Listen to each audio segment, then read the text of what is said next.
ये मनाज़िर है न्यू कराची अल्लाह वाली के। हमने सोचा बारिश के बाद आपको एक अपडेट दे दी जाए इस इलाके की।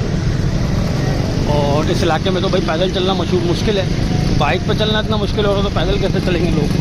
ये देखिए आप, पैदल चलने की जगह ही नहीं है कि भाई। ओ हो वो आबशार जो हमने आपको अपनी पहली वाली वीडियो में दिखाई थी वो अभी भी यहाँ मौजूद है। ये देखिए आप कैसे उबल रहा है पानी इसमें। पानी जिस स्पीड से यहाँ पे आ रहा है ना मैं आपको बता नहीं सकता। ये देखिए आप,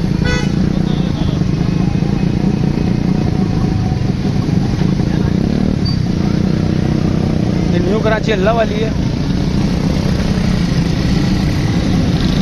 मौसम बहुत अच्छा है लेकिन जो यहाँ पे सूरत हाल बनी हुई है बहुत ही ज़्यादा ख़तरनाक बनी हुई है।